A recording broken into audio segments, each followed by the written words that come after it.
what we're trying to achieve with this session is to really talk about our finances, how we should start to look at the next 20 years of our lives, give or take, where we are going to be probably at the peak of our productivity, and how we're going to plan for retirement so we don't have to worry or fret, when you are in your 60s and you see that you still have to work and you cannot retire peacefully. So I'm going to hand over now to our speakers. I would say Bukki Agbeniga she's a financial expert. She's a personal finance coach, and she's helped a lot of people to organize their personal finances. She's helped a lot of businesses to streamline their operations and become much more profitable. And she's actually on the board of a few companies where she provides financial advice. I'm privileged to be her colleague. So she's doing this on the side, and she's a director in Procter & Gamble. She's based in Dubai. She'll be kicking off this session. And then following that, we would have Deolu Akinyemi. I think he was FGC 94 set, so must have been 3 years our senior. If you don't know him, at least you remember his lovely parents who also taught us back then in school. And Deolu, if you don't know him, just Google him, businesses, financial investments, human capital development, training businesses, consulting businesses. I mean, Deolu has been involved in quite a broad spectrum of businesses, financial investments, and projects. And we're quite graced to have him here. Actually, both of them here. And we're not even paying for that, So I'm really grateful that they're able to join us. And lastly, Annie is also with us. Annie is set. She has a thriving personal business. I'm not sure anyone of us thought that Annie would have been. Of all, if you had guessed who would go into catering, the way Annie does it, we may not have guessed it was Annie. But, she's doing quite well. And she'll be sharing her insights on running a business, how she deals with credit, how she deals with collecting funds, how she manages those things. So the idea is we give each speaker 20 minutes to take us through a quick presentation. And then subsequently, we'll open the floor for questions as is our usual practice. Yep, we can see your screen. Hi, everyone. I'm also from the cohort of FedGas school. So I went to FGGC Shagamu. I was 95 set. So I'm really glad to be in the midst of the people that went through the same cycles as I did. All of our soaking Gary and groundnut and Fanta and Gary and all those experiences that my children think are strange. So it's nice to be with that group of people. So I don't want to take too much of our time. What I'd agreed with Deolu was in the space of personal finance and investment, I will try to take you guys through some of the key principles, and then we hope to cover the rest in the questions. But as Ayo said, I think most of us would be in our 40s, we're getting to the 4th floor, or we're knocking on the door of the 4th floor, and it's time to really be real with ourselves, real with where we are and where we want to be, and we need to begin to take the steps to go there. I think Ayo is being very optimistic when he says we're in the peak of our years, the next 20 years is our peak. I really want to bring it down. I don't want to be a pessimist, but I want to bring it down to the reality that when we compare ourselves with the crop of millennials and the crop of so many people coming, at times you would wonder whether your skills are replaceable or your skills can become obsoleted by some API or some AI or some new thing that would come. And we need to be on our feet. We need to be agile. We need to ensure that we're abreast of our personal finances, our skills, our ability to continue to generate income over the next couple of years before we retire. So yes, I really feel like if we lost our jobs today, Some of us might not be hireable, or would need to get new skills to compete in the space out there. So if we've been relaxed, I need us to get on our feet and begin to act differently. So balancing the optimism with some pessimism.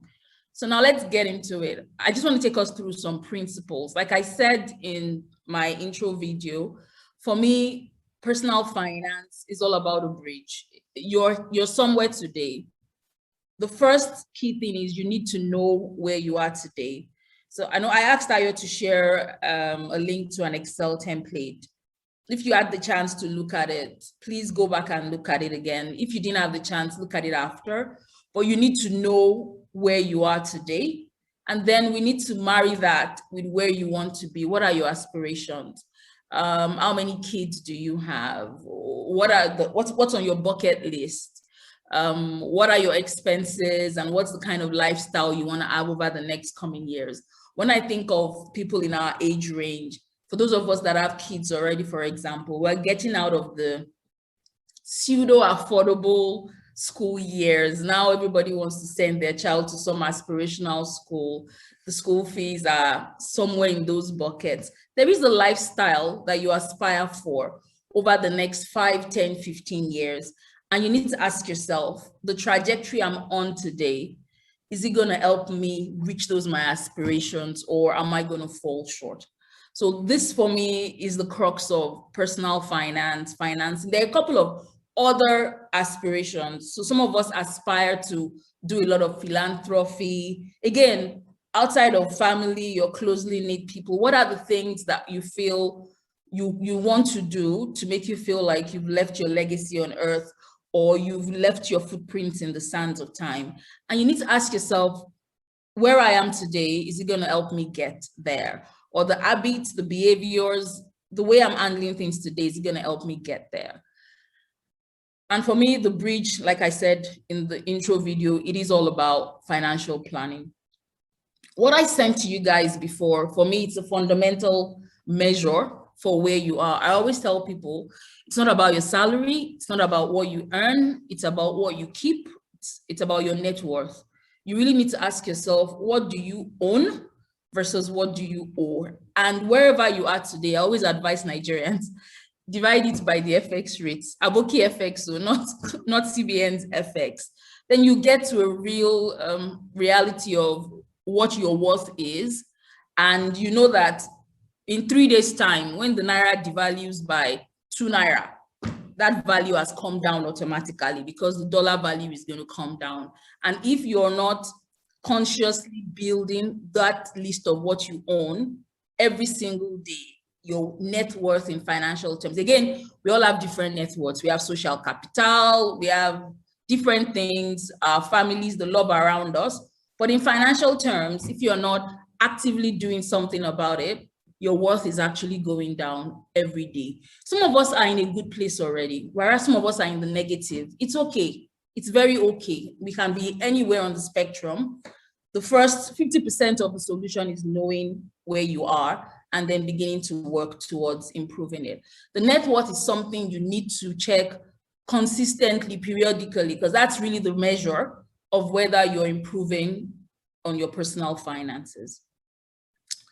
Now, the other principle I want us to talk, for me, this one is basic. And the way we need to think about principles is, principles are universal. They are, whether you like it, whether you accept it or not, they are true. Whether you believe it or not, they are true. It's like saying the rain comes from the clouds and it lands on the ground. That's the reality. If you like, say it's not, but that's the reality. That's how principles are. And these ones are principles. You need to understand that there's a difference between what is a want, what is a need, and you need to clearly be able to differentiate it. Now, for me, it's very simple. A need is something you have to have, while a want is something you would like to have. And what's the difference? I try to be very blunt about this one, because when you get this, you are on your way to financial ease and financial planning and growing your wealth.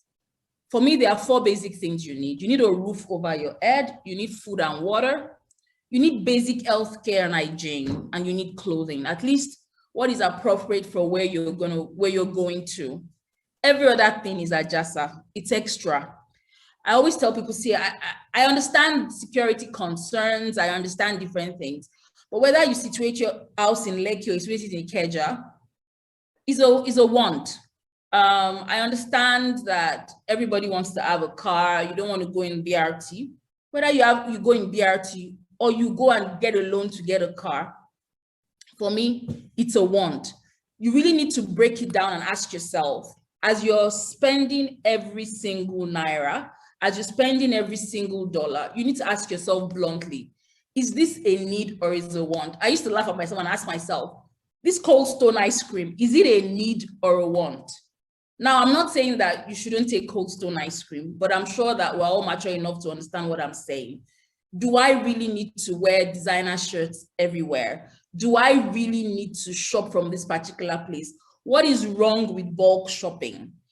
If indeed you need to increase your wealth, you need to increase your financial position, you need to ask yourself critically, what is necessary? I have friends who had houses in Lekki. I'm trying to give practical examples, who had to go rent out their houses in Lekki and get houses in Ikeja because they knew that they needed to bridge, they needed to earn extra income. But you need to be hard on yourself and ask yourself, what is a need and what is a want? Is this meeting my basic need, or am I spending extra on something that is not necessary for my financial gain? Am I trying to impress somebody, or am I building a life that I want in the future? Now, what is a debt? I'm not going to spend too much time on this one. It's simple. There's good debt and there's bad debt. If the debt is not for a mortgage or it's not for an investment that is generating income more than the interest, it's a bad debt. Let's just take it as simple as that. I really don't care whether you feel you need a car to drive from here to here. You can take a bus as an alternative. You need to explain to me, maybe your wife has a baby, you don't want the baby on an Okada, or you don't want something, then yeah, maybe you can justify why you need to go and get a loan. But the loan really needs to, the interest or the loan needs to justify against the risk that you're taking. But any other thing that you're borrowing for, I've seen people borrow for Ashwebi, I've seen people borrow for burial, I've seen people borrow for even children's birthday. I'm talking about mates. I've seen people come to me for this kind of borrowing. And for me, they're all bad debt. You should only borrow if you're using it to generate income or for something like a mortgage, which sort of pays itself out if you're going to compare it versus a rent or the value of the house. Again, it needs to pay out somehow. Can everyone live outside of debt? For me, it's very easy. You need to live within your means or even below it. I always tell people, as long as our drivers, as long as our maids, as long as our housekeepers can survive on salaries we pay them, every other thing we say is an excuse. As long as some people are expected to live on 30K, every other thing is an excuse. As long as a woman can go to mile 12 and decide that she's going to wash people's feet to earn income, that you're not making an income is an excuse. I believe very strongly in the fact that there's an abundance of wealth. Wealth is being created everywhere around us, and we just need to tap into that wealth that is being created. Money is changing hands. We need to tap into it and make the one that is for us. The other principle, just one more principle, and then after this one more principle, and then I'll hand over to Deolu. You need to budget. It's no matter how big the income is, no matter how small it is, no matter how much it's growing, you need to budget, because if you don't send your money somewhere, your money would send you. You need to know where your money is going to so that you can decide what to do. I remember the very first time I budgeted, I was shocked. I'm still a nice person, but I'll say I used to be very nice. I used to be extra nice. When first time I did a budget, I realized that more than 40% of my income was going to be given to people. And I realized that the things that mattered to me, I wasn't spending on them. And I had to readjust it. I have a budget for giving now. I always tell people, if you came late, you were not led by the Spirit. Come next month. Those that were on time were led by the Spirit. So you need to have a budget for everything. You need to know that budget. You need to generate extra cash flow, one source of income doesn't work any longer. It doesn't work. It doesn't work in Nigeria. It doesn't work in America. It doesn't work anywhere. It needs to be a multiple streams of income. Okay. For our old age, again, because I said we should touch on retirement. A day is going to come when we can't catch up with these millennials. We can't catch up with all the tech. I know we all feel we'll get there, but the same way that we call our parents, we used to look at our parents as if they were old. Whether you like it or not, the cycle is going to happen, and our kids will look at us like those ancient people. And even though we're trying to keep abreast of every single app that comes out now, you need to have passive income. Again, outside of your current business, your salaries, whatever is earning income for you today, Onokon cannot be, it can't be one way that is bringing income to you. And these are different ways you can earn income. I know Deolu is going to talk about this subsequently. Power of compounding. I just want to see what else I have. Okay, that's about it. I think I'm just going to talk about power of compounding. I'll leave the rest. This power of compounding, I'm sure we've all heard about it. If you want me to talk more about it, please raise it in the questions. Now, the other one I want to talk about, being mindful of time. This one is one that a lot of us miss out on. A lot of us take very lightly. And I just want to touch on it and then I'll hand over to Deolu. For me, if there's anything that is most important to me, it's generational wealth. And it's not just about generational wealth. First of all, it's making sure that all these good money habits I have, I pass it on to my children. They don't act as we say, they act as we do. So I do my best to be a good example to them, to explain the principles when they ask, and to make sure that they can see what I'm doing. I do this because I realized very early that some of the habits I started on with early in life were because of the things I saw my mom doing, and I want to pass it on to them. But outside of the knowledge, you also need to think about passing on wealth to your children. It gives them, as much as we say you want them to do their own, struggle on their own, it gives them an edge. The people that their parents went to universities or went or studied abroad, so we can recognize them in our generation as having some sort of an edge over quite a number of us. When we think of the people that are having waves, a lot of, again, there will be some percentages of us that started like all of us that went to federal schools. But you know, we tend to see that if you give them that shoulder to stand on, they do better. You need to have a will. Every one of us, you are 40. We thank God, the age we all want to die is after 70, but anything can happen, okay? If you have loved ones around you, you want taken care of, you don't want stories, you need to have a will, okay? At a minimum, a will, if you can also create a trust. But planning what happens after you, passing on the knowledge and leaving some wealth is something that we should all aspire to do. So on that note, I would hand over to Deolu and I would wait for your questions. Thank you.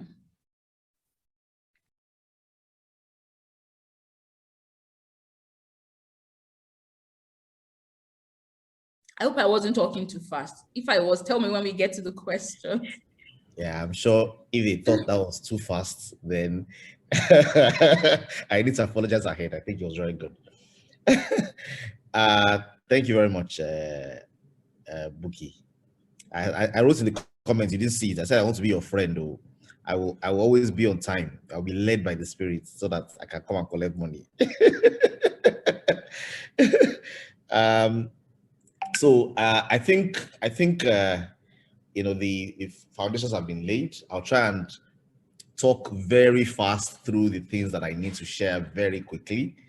And you know, I usually like to have a little interaction. So please, if you are here and you can hear me, I will need to know that you can hear me from time to time so that I can carry everyone along. I usually like to, you know, get a few comments, even though it's a very short period of time. Thank God I can speak fast. So if you didn't hear very clearly, it's beautiful that it's being recorded. so we can always get the recording and listen again. I'm happy to be here. I can see many familiar names that I saw last or heard last about almost over 20 years ago. And that's a testament to how old many of us have grown, over the years. So very quickly, I'd like to just take off from where Bukki stopped and share a little bit of a personal story and then take it off from there. So I worked in typical employment. I was working in the same company with Bukki, also with Ayo. I started 2001, and then I ended it 2006. I don't know who Popstar is by the name, but I'm sure when we get to do the introductions, I'll probably remember as well. So I had worked for 5 years, a little over 5 years, or almost 5 years, and I'd watched my salary grow. I'd gotten increase in salaries. I'd got multiples of my salaries in 5 years, but I realized something very interesting. I realized that I didn't really have a balance sheet. I realized that I didn't understand what my financial goal ought to be, so I didn't have the right financial goal. I was basically earning more and spending more, and I didn't fully understand the concept of passive income that Bukki shared with us. So I wasn't creating passive income that would be available for me when I was no longer working. So essentially, okay, I can go full screen mode. Okay, let me do that. Okay, so essentially, I was working, I'd worked, I'd earned, and now that I was an entrepreneur, I was asking myself, how do I survive? I realized I needed to keep on working. And I asked myself, when will this end? And I began to make some searches. I realized that the financial goal I ought to have was not to become financially secure, but to become financially free. And that concept of freedom essentially is about earning sufficient passive income to take care of my living expenses. And I'll spell that out very clearly. It meant that, all of us, we have this goal that we need to have.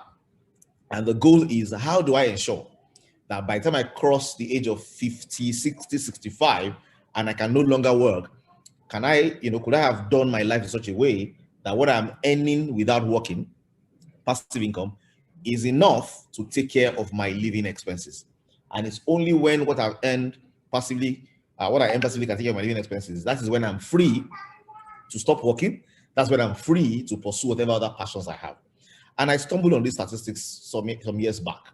So some years ago, I realized, there was a survey that was done. I think it's coded to NFT or something like that. NFM is where the research came from. And it said over a span of 40 years, 100 people were surveyed from their age 25, and then they were surveyed again at age 65 after 40 years. Another studying them for 40 years, they came with very interesting, following interesting observations. One, they realized that at the age of 65, 54 out of 100 had become financially dependent. It meant even though they were no longer working, they still needed to depend on their children or on the government to live the kind of life that they wanted to live. Bukki shared with us how we should have a will, how we should pass on things to our future generations. 54 out of 100 people in America, this research is in America, had nothing to live for their children, actually needed to depend on their children. 54 out of 100. That's a very bad number. That's more than 50%. You would think that the remaining 46 had a better lot, but 16% were still working. So even though they had retired, they were not tired.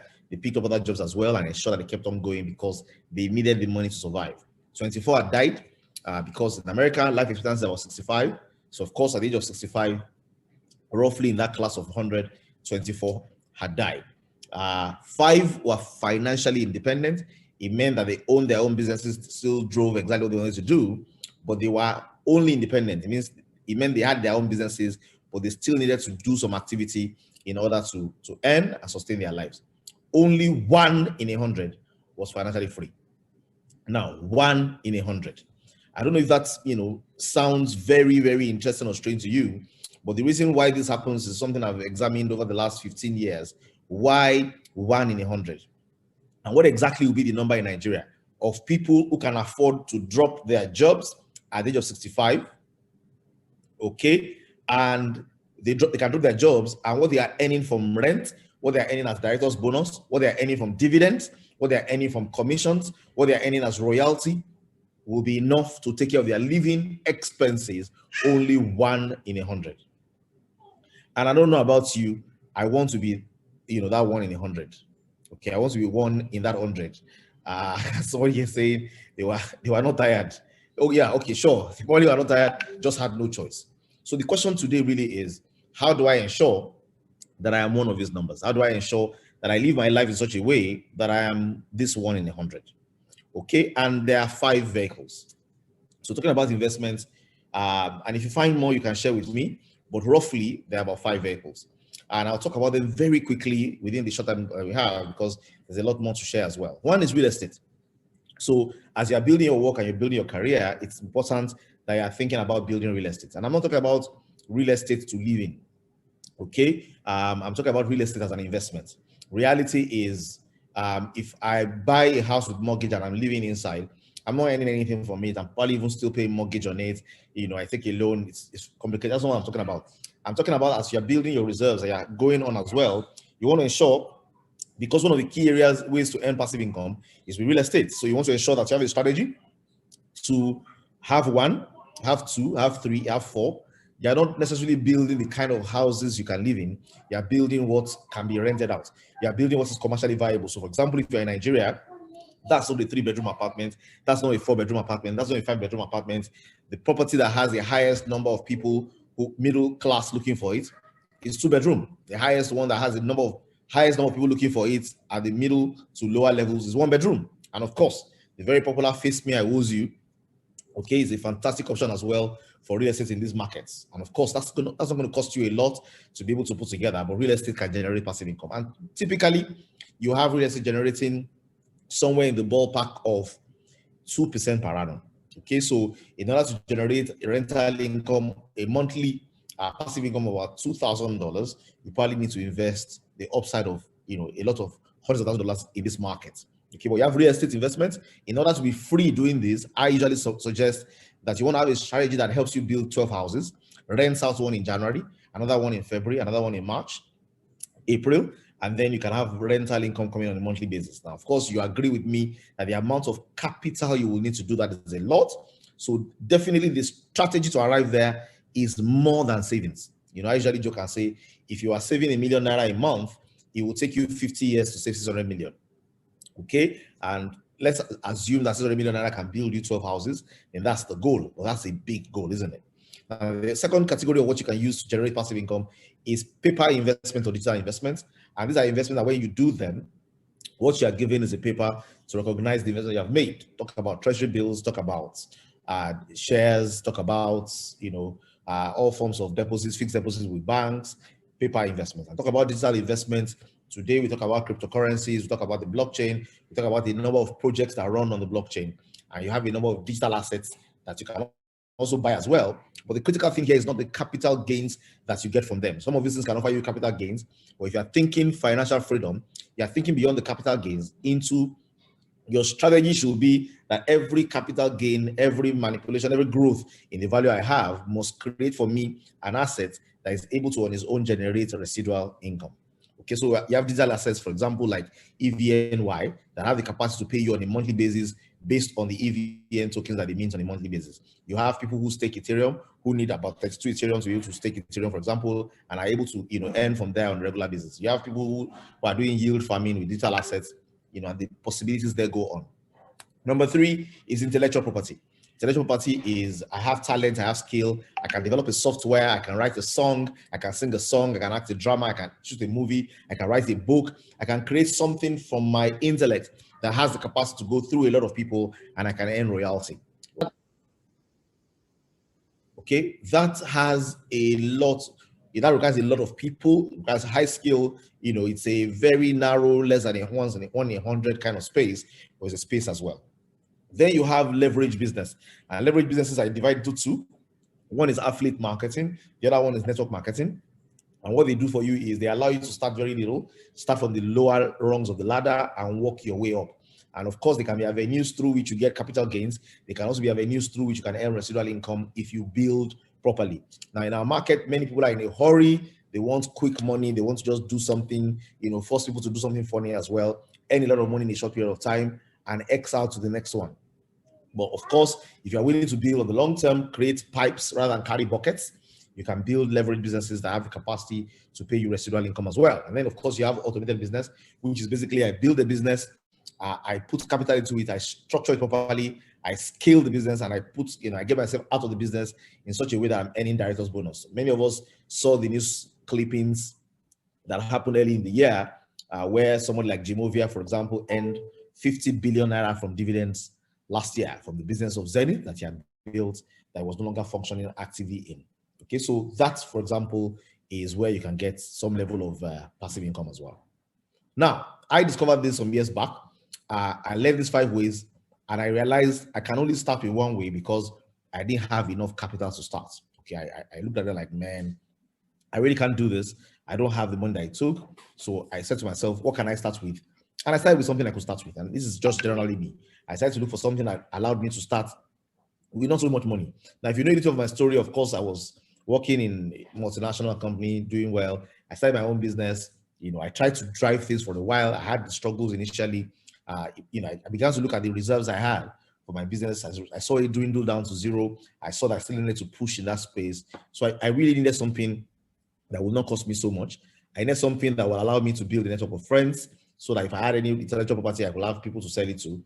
I needed something that could help me learn business while I was at it because I worked a career. I needed to perfect and strengthen my skills.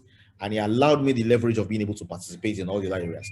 So today, I have a little bit of intellectual property, a little bit of a business I'm a director in, a little bit of real estate, generating passive income, a little bit of here and there. But you need to start from somewhere, and you need to understand exactly where you are in that journey. Like Bukki said, it's very important that you know where you are starting, and very important that you know where you are going, and then ask yourself what vehicles can get me there. And very quickly, I want to show you something very interesting that I came up with a few days ago. And I'd like you to look at this table.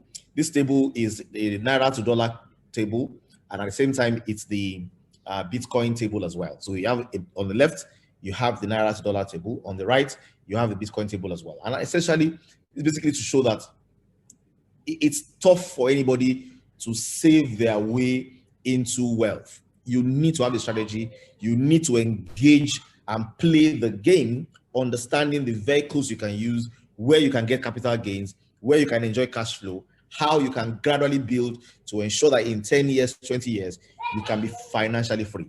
Bill Gates said something. He said many of us plan too much for 1 year and too little for 10 years. Essentially, our 10-year goals are very small. We assume that 10 years will not come. And our 1-year goals are so big, we miss our 1-year goals. And because our 10-year goals are non-existent, we don't even achieve them as well. Now, guess what? Everybody in this class, by God's grace, will be alive in 10 years. Why are we living our lives as if 10 years will not happen? Why are we living our lives as if 20 years will not happen? If I know that 10 years is likely to happen and 20 years is likely to happen, can I have a strategy that allows me to do a little at a time, and with that little at a time, allows me to harness the market, have good savings, have good monetary value that I can channel into a number of sources and use to create a life for myself where I'm free financially to do whatever it is that I please. Now, the table I have before you is the Naira dollar rate table from 2009, showing you how Naira has depreciated against the dollar over the last 12 years. On the Bitcoin table, it shows you the price of Bitcoin in 2010 all the way to 2021. It's not the biggest price, it's just the average prices for each of those years. Now, I'm using this as workings to show you something very interesting that happened with 3 people in my illustration of 3 friends. So there are 3 friends, and I'm deliberately using a very low salary because I know that even though there are people who earn well here, there are likely people here who don't earn as well, and they feel all this financial talk is for people that are rich. It's for people that are collecting huge salaries. Nope, it's for everybody. So, for example, we had 3 friends. We had Ayo, Akin, and Chike. And I'm sorry, I know that it's Ayo and Akin here that are twins. I just like those names. So, Ayo was earning 8,000 naira, 10,000 naira, and he's been earning 10,000 naira for the last 10 years. Let's assume. Akin was also earning 10,000 naira per month, and he's been earning 10,000 naira per month for the last 10 years as well. And of course, we have Chike, who has also been earning the same way with Ayo and Akin. And Ayo said, you know what? I'm going to be saving 10% of my salary every month, and I will save it I will save it. Sorry. I will save it in Naira. And then Akin said, I will save mine in dollars. And Chike said, I'll save mine in Bitcoin. And forgive me if you don't understand about Bitcoin. This is not the meeting to talk about cryptocurrency and all that. But I just want to give you an illustration of something interesting. Now, Ayo saves in Naira, 1,000 Naira per month, and he does it for 10 years. Akin converts his own money, 1,000 Naira, to dollars, and he also does it for 10 years. Chike converts his own money into Bitcoin and does it for 10 years. What will be the reality of doing this from 2010 till date? Look at the table, very interesting table, very instructive. So Ayo, who has been saving Naira, will now have 120,000 Naira, okay, which is about $240 today. Akin, who has been changing this to dollars, will now have $566.81, which is $283,401.81 kobo today, okay, which is $566.81. And Chike, who had been saving the same amount of money in Bitcoin, will have 5.2 billion Naira today. Now, of course, I'm sure that doesn't make any sense at all. It wasn't meant to make any sense. Nobody will have really forecasted that this was possible. Nobody will have done so much. In fact, possibly Chike will probably have sold out very early in the journey and not get to this stage. But it just gives you an idea of the fact that it doesn't matter how much you earn. It doesn't matter how much or how little. If you have a strategy and you are not taking even very big risks with all you have, if all that you are committing for the last 10 years was 1,000 Naira per month, it could still create possibilities for their future. And for me, this is saying it is possibly important to ensure that whatever it is you are doing, you are putting something aside on a regular basis to prepare for the rainy day. You know, and I usually like to ask people, is it important to save? Is it important to save monthly? Can I put something together? Because if you're going to have a financial freedom strategy, you will need to invest. If you're going to invest, you will need to have positive cash flow. So like Bukki said, you must know your budget, you must know your income, you must know what you're spending on, and there must be a reserve. And that reserve, a part of it needs to go into creating some kind of savings that can be channeled in multiple directions. Now, is it good to save monthly? I would like you to answer that question. If your answer is yes, please type yes in that box. Let's see your yes. Is saving monthly, is it important? Yes or no? Now, of course, I know we all agree, yes, it's important. Okay, so somebody said no. Okay, is it important to put something aside on a regular basis? Someone said no. People are saying yes. Now, of course, it's important to put a few things aside, because if I'm ever going to even invest into something, I must have it somewhere, and that's the perspective. And I'm saying here, okay, good. So I've saved regularly for the last 5 years. I have actually made sure that I had positive cash flow, and I've been putting something aside regularly for the last 5 years that I can invest, that is investable. What is the answer? Typically, many people say no. Okay, even though we know it's good to do, it's good to probably position to have something I can use to buy stocks with, something I can use to invest in, tech with, something I can use to invest in a variety of things. How many of us have done it regularly for the last 5 years? And usually I ask people why. Why don't we do it? Okay, is it because it's difficult? Is it because we are not clear on what our goals are? Is it because we have what is so small there's no point? Or we honestly don't know? Or we started and somewhere along the line we got disrupted? I asked with the group I checked with this yesterday, and the modal answer was, I started, but I got disrupted. And I want to say to you, if you do not want to be disrupted, one of the very easy ways to ensure that you can keep this going is to ensure that you have a community of people that you are giving yourself positive peer pressure to ensure that you are saving towards a rainy day, to ensure that you are doing something together, to have the resources to be able to take the opportunities that will help you form a strategy to help you earn passive income so that you can retire from active work and one day be able to do whatever it is you please, whatever it is you like to do, because what you earn while you are sleeping is enough to take care of your life while you are awake. So these are the quick thoughts. Every other thing we'll answer in the question and answer session. I just wanted to put a few thoughts out there to add to what we've already learned from Bukki, so that when it's time to ask questions and answer them, we can piggy off those things. Thank you very much. Fantastic. Thank you very much. So we'll go into question and answers very shortly, but I really want us to hear from Annie, who has her own business, and she probably I would like her to share about operating a business, what she can expect, handling, maybe sources of income. Did she borrow or she raised the money herself? We've heard of principles, and now we're seeing someone who has done or who is living that life. So Annie, just tell us your story, and then we'll go into the questions shortly. Good evening, everybody. Yes. So in case... Good evening, my love. Evening there. In case you are wondering what I'm doing amidst these gurus, like Ayo said, I'm here to give some kind of experiential. I'm especially talking to people that are thinking of starting their business, especially salary earners. You currently have a job, there's something you are doing. You are either in paid employment, or maybe there's something else you are doing on the side, and you are thinking, like most of us, you start to get to a certain age and you're thinking, oh, when I retire, this is the business I want to do, or this is what I want to do. So I want to speak particularly to those of us. The first thing I would like to say is, please don't plan to use your retirement fund or your retirement savings to start a business.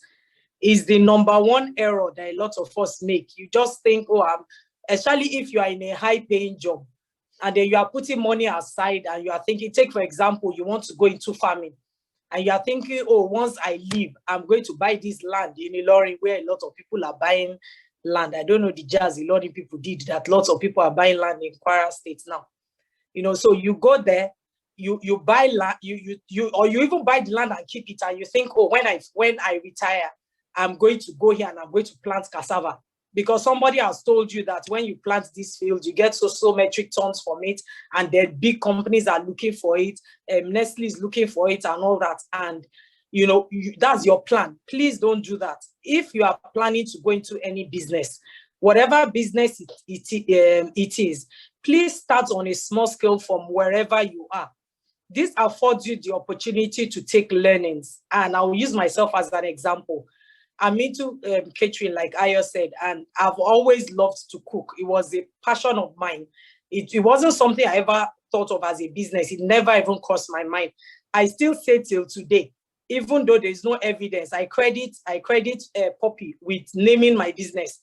He named the business. He actually coined that Kolani without me asking him. I don't know, maybe it's God, maybe it's evil spirit that entered him that day. And then, he just woke up and sent me a poster with Kolani on it. And it just kind of, clicked. And I had not started cooking at that time. My first customer was Wole Shokunbi, who saw that poster and assumed that I had started cooking and ordered. He ordered, I didn't even have pricing. I had never thought about, I just cook for pleasure. I cook for pleasure, and then I feed everybody, and I have, impromptu parties, and then people come and eat. So because he told me to cook, I had to quickly start thinking of pricing and all that. I'm telling you this because I didn't have plan. I made a lot of mistakes along the way. I had money at that time, and I just felt, let me invest it in this. And it took me a while to, first of all, learn pricing. It took me a while to find out, how food business works, especially in Lagos. It took me a while to know which markets to go to. I started out going to the market that I used to go to, to cook for the house instead of the major markets. I didn't even know the way to those major markets and all that. So please, that's the number one thing. If you want to go into any kind of business, whether as I see a lot of people want to go into farming nowadays, whether it's farming, whether it's import and export, whatever business you want to do, wherever you are now, please start it small, because then your investment is small. You would have learned, you would have seen that, having a business and not being on ground to man your shop is a recipe for disaster. You would have seen how, distillability of staff. You would have seen all that. So by the time you do leave your paid employment to go into it, you would have learned all these lessons, and you will make fewer mistakes. The second thing I would like to say is build your skills from where you are. So whatever business you want to go to, if you want to go into, say, farming, for example, from where you are, start to relate with other farmers. There are many courses you can attend online. There are courses you can go physically into. There are people that are currently farming. start to engage in that. Look for a farm nearby. There are many of them online. If you check, somebody is asking me about the delicacies I posted. I will come back to that in the question. So go to these farmers, volunteer, even if you are the MD, CEO, marketing director, whatever of your office. Go to them and tell them you will work for free. So you want to do poultry, go there and help them to pack the shit of the chicken, of the hen, or the cock, or the whatever. You want to go into, if it's animal husbandry, if whatever it is you want to do, go there and offer your time for free. People don't refuse free labor. Go there and offer your time for free. If there are people you know, or they are friends or family, tell them what you want to do. I did this with an eatery. And I told, it was owned by my uncle, and I told him I wanted to learn some things. So he shouldn't pay me. You know, I will come there and work for free. It's not everybody that thinks, you know, you want to steal their ideas and all that. You will find people that are willing. So please build up your skills while you are waiting, while you are planning towards this business. Build up your skills. If you do not do that, when you go into farming, there are people, or whatever business you are going into, there are people waiting to steal your investments because they know you do not know. So when they are telling you that all your hens need a particular vaccine, and they do not need it, and they are not even going to give them that vaccine, they're just injecting them with water, you will know that, okay, at this stage, my hens need this. I need to buy this kind of feed. I need a booster. I need that. If you plan ahead, then you would have built the skill. The third thing is understand your business terrain. Whatever kind of business you want to go into, understand it. Don't just listen to people that tell you, oh, like now we hear farming is very profitable. I know of people that, I keep using an example of farming because it's one of the most common things that, you know, people want to do is farming, real estate. You know, if for women it's catering, or you want to buy something, and a lot of people are doing import and export as well. For real estate, like Deolu said, a lot of people want to go into it, but they feel they do not have enough money. I will even come back to that, because sometimes what we also need is the knowledge about some of these things.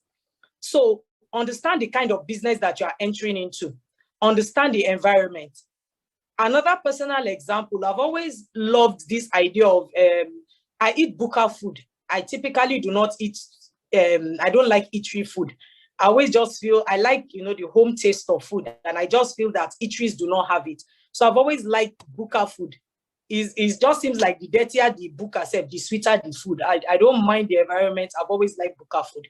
But I've always had this idea of having a buka that, you know, was set up nicely and all that, but you still get the buka experience of you take your plate and then you go and get your food. When I wanted to start business, I took about maybe between 6 to 10 million naira and decided to rent. I decided to rent. Stop distracting me with your comments.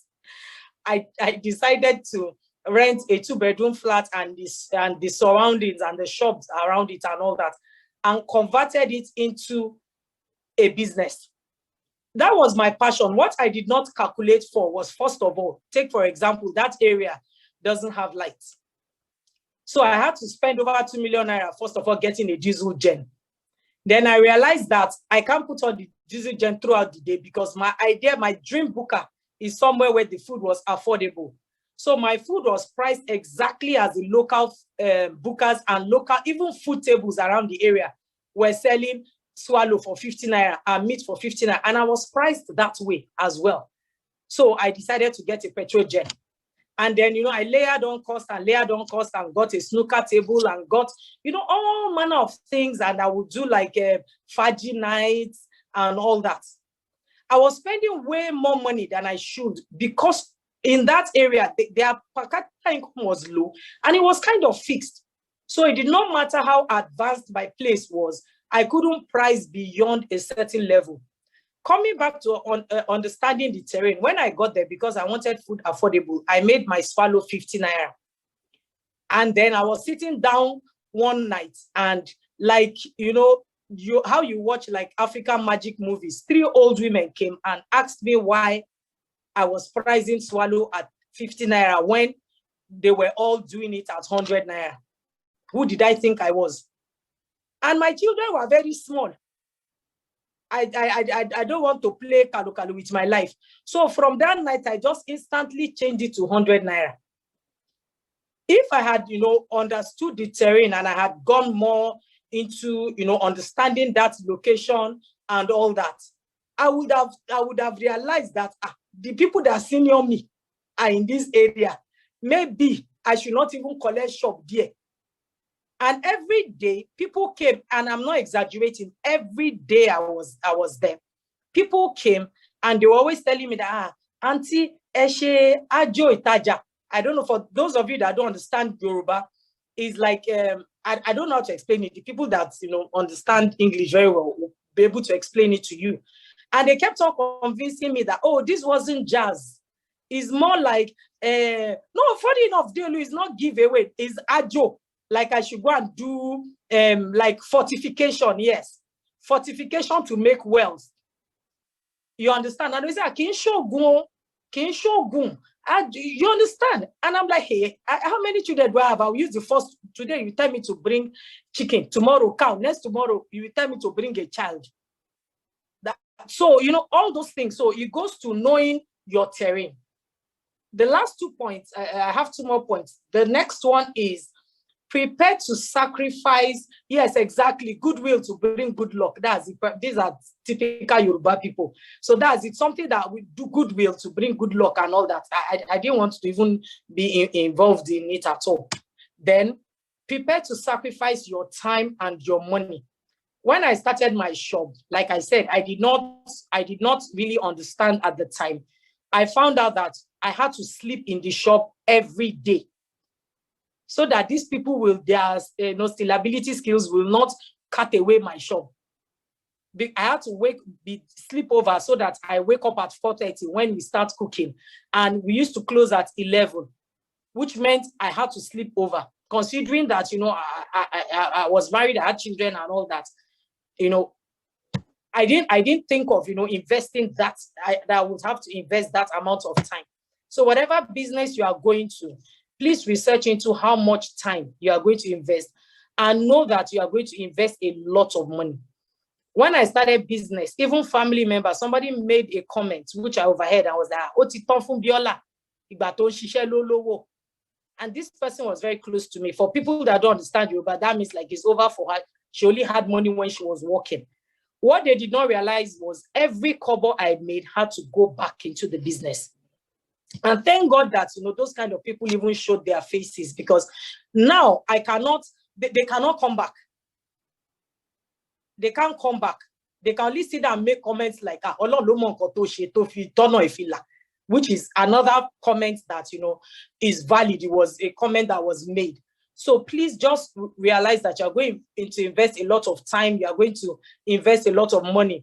If you are one of those people that likes Faji and likes to hang with the boys, or you like to travel a lot. I have a lot of girlfriends that, like to travel a lot. If you do decide to start your business, except your business involves that traveling, you might have to cut down on that kind of thing. The last one I want to talk about is learn to recognize the signs of when to jump ship or reinvent your business. Whenever you start a new business, sometimes it would not make money immediately. There are some businesses that will never make money. You need to learn to, shut it down. I'm sure from background of what Deolu is saying, I'm sure it's not every business he put his hand into that, just started spitting out money. There are sometimes you need to learn to give up on a particular idea and move on.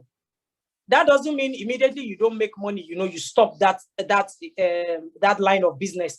A lot of times you need to invest. Most businesses within the first 1 year will not even be able to pay themselves. I like this saying from Deolu. He says, failure is a necessary bus stop.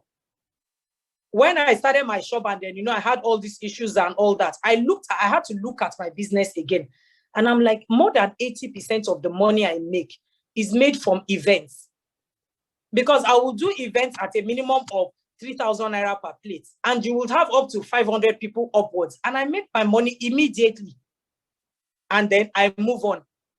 With the booker, this money comes in every day. There's a lot of stress and they're paying environmental people. When you are starting a business in Nigeria, please find out the people you need to pay. I'll pay for mobile adverts for just the banner in front of my shop. I'll pay environmental every Thursday.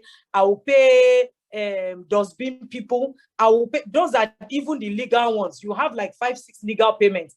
Then you have illegal payments that you are going to pay, which are compulsory. I will pay OPC.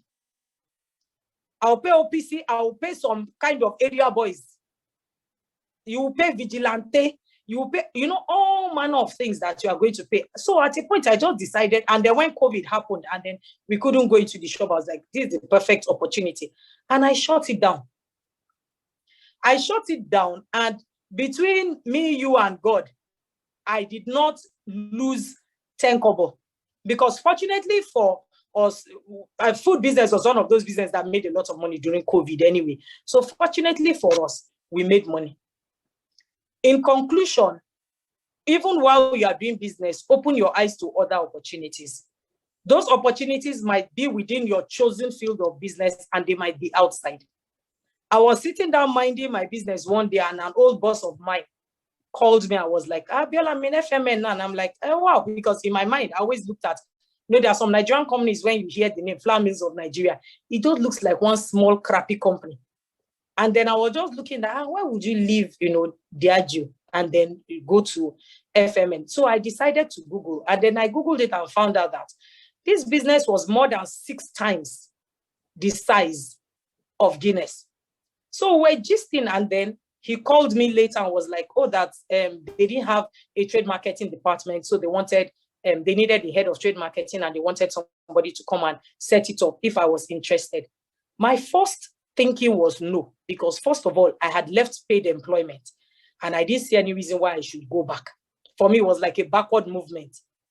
Secondly, my business was doing, by God's grace, it was doing beyond my wildest dreams. When I was starting business, I didn't think it would be so profitable, or I'll make so much money, or I'll be able to diversify into other things.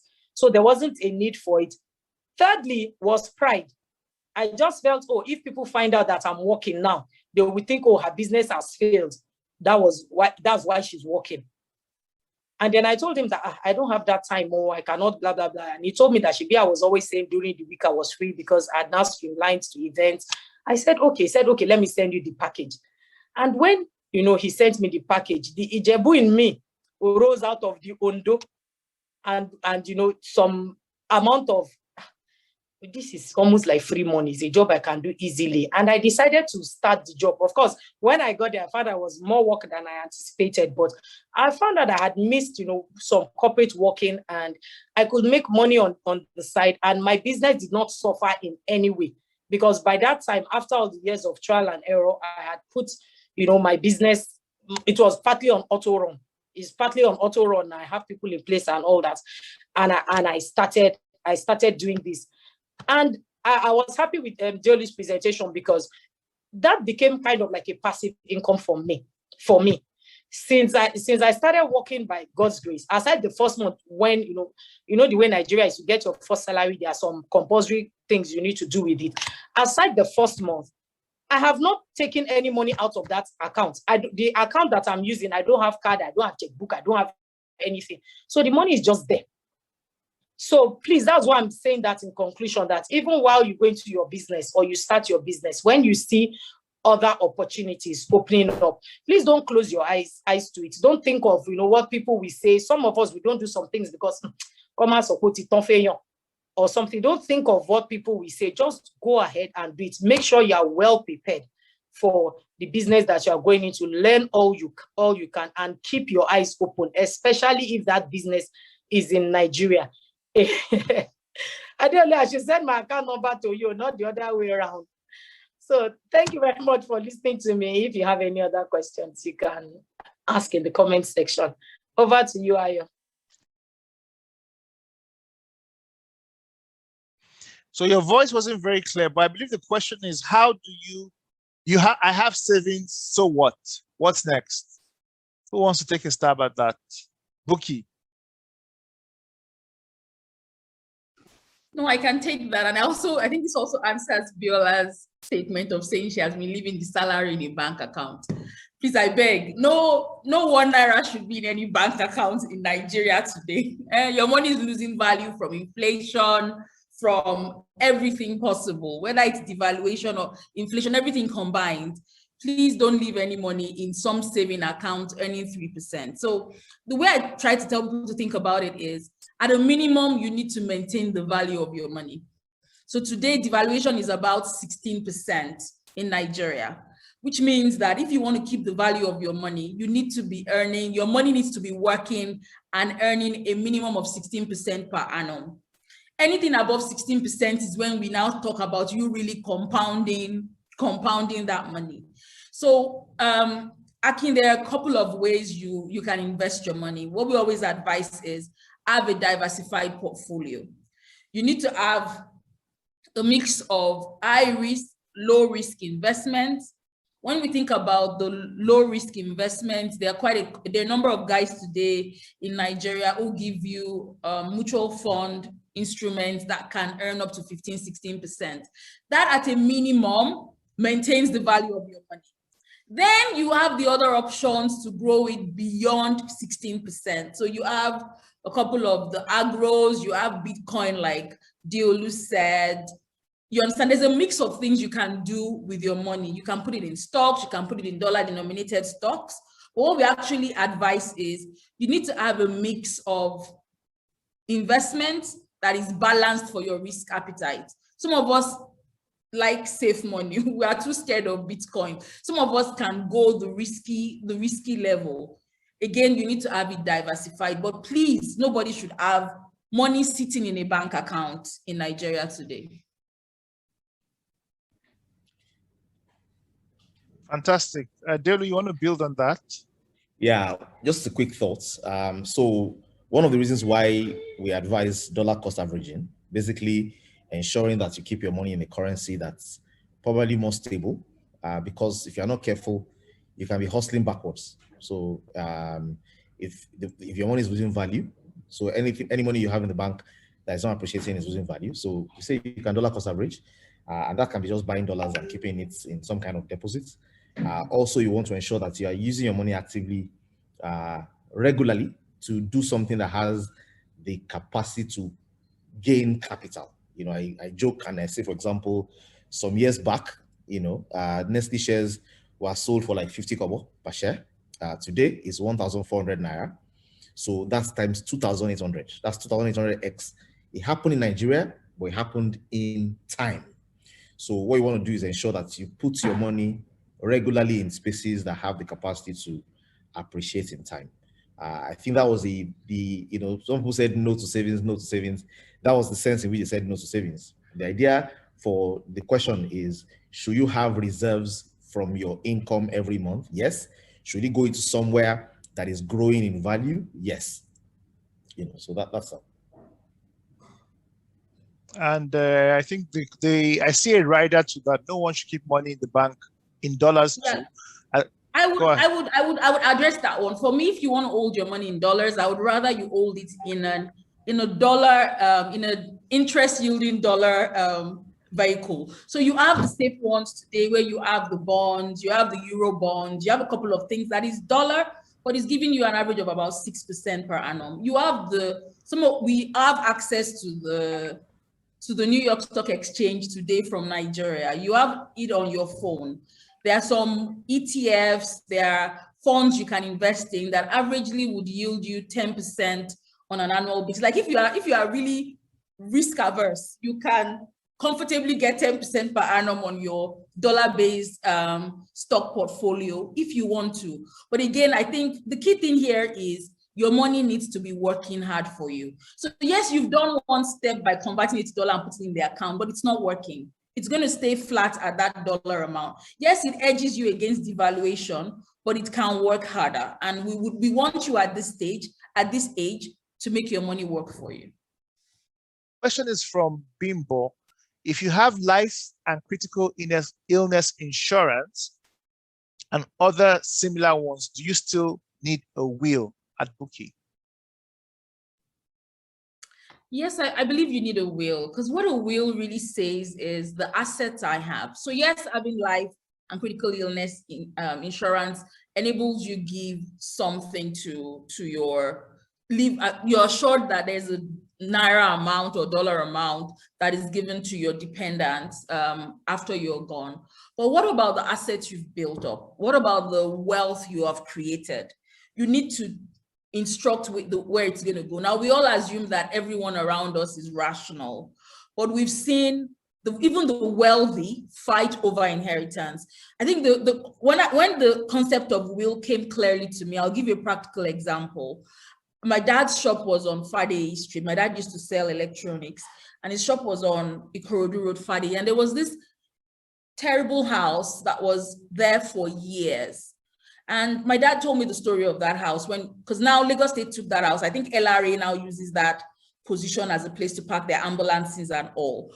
But when my dad told me the story of that house, I was like, this is so stupid. So that house belonged to Tos Benson's family. So it was, I'm sure we all know the Benson family. It belonged to that family. The cousin or uncle or one of them died, and the rich Benson that we all know told the children he borrowed their father the money to start that hotel. So it was supposed to be a beautiful hotel in the 70s. I'm talking about the 90s. The guy had died in the early 70s. They were still in court up till the 90s.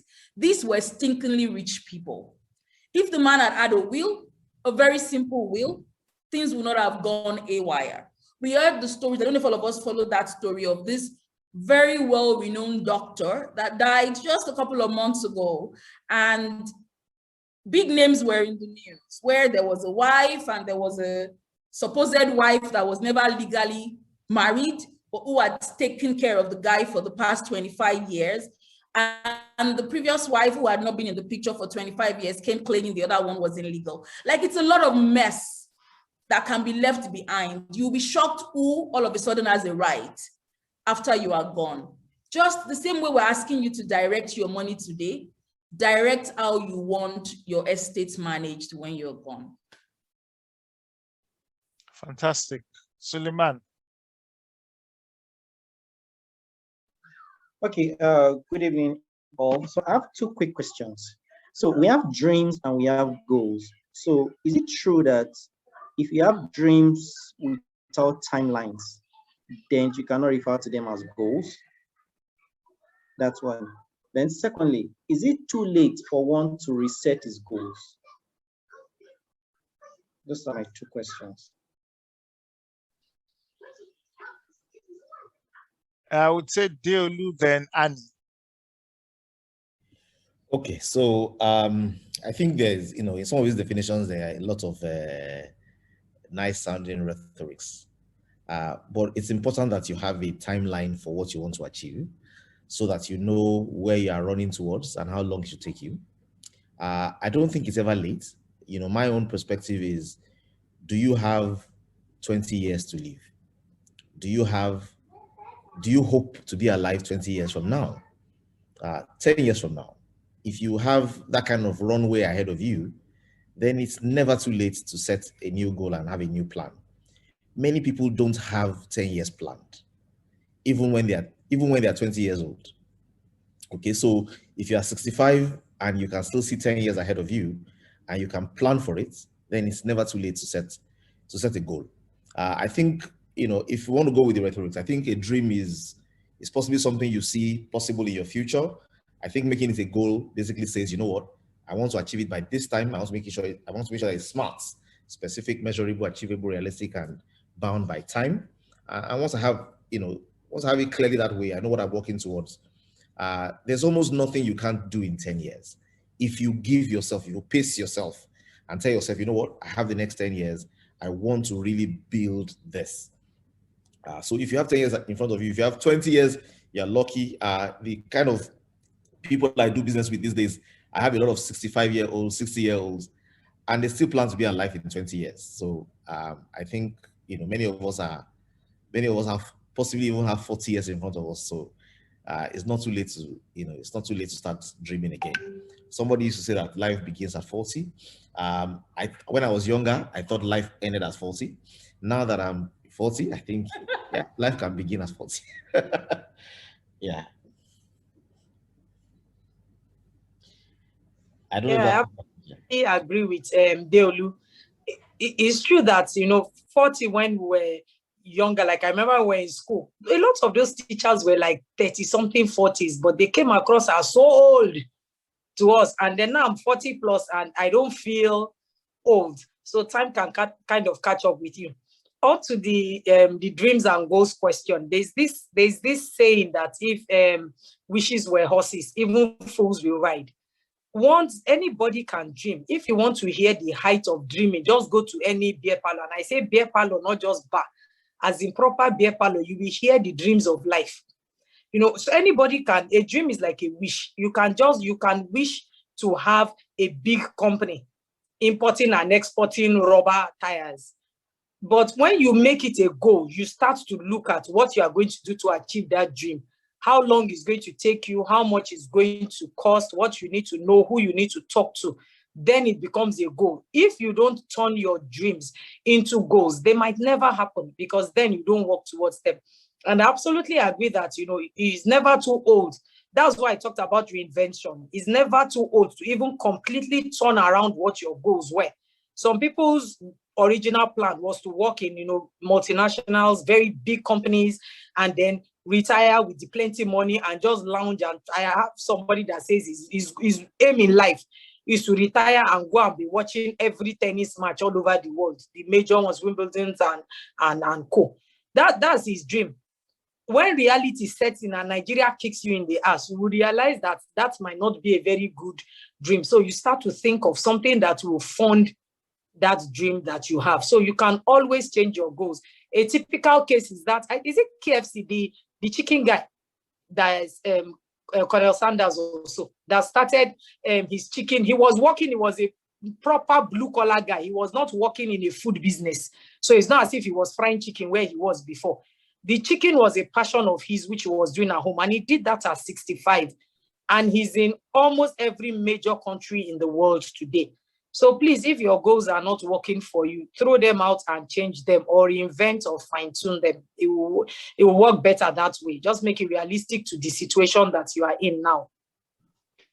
Ayo, let me add something quickly to this. What I've realized, that is what has worked for me, and I'm sure Deolu would agree, and Annie would agree also, is when I start to write out what I need to do, it's as though the universe aligns. And this is not about feeling like you're a Christian or a Muslim or something, but the fact that you're thinking about it and it's on your mind, when the opportunity walks in front of you, you see it. What typically happens is, because it's not on your mind, opportunities are walking right and left in front of you, but you don't catch it. The people that you need to plug into, the opportunities, the seminars you need to go to listen, the person you need to understudy was talking about it around you, but you don't key into it because it's not actively on your mind. You need to write it out. You said it perfectly, law of attraction. When you begin to focus on it, what you focus on, you attract. Start writing those goals. No matter how big and wild it is. I don't think Jeff Bezos ever imagined Amazon is going to be what it was today. It was supposed to be just a bookstore. And it was one goal leading to another. And before you know what is happening, it has pivoted, it has grown into something else beyond your immediate imagination. Fantastic. Try, you have the floor. Oh, Ayo, did you say Tamayo? Yes, I did.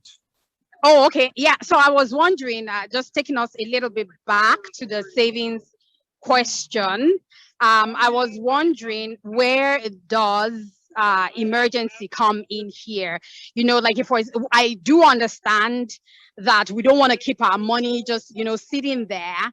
But if you tie your money down into something you cannot quickly get to, then how do you pull it out? So I guess what I'm looking for is there a balance here somewhere?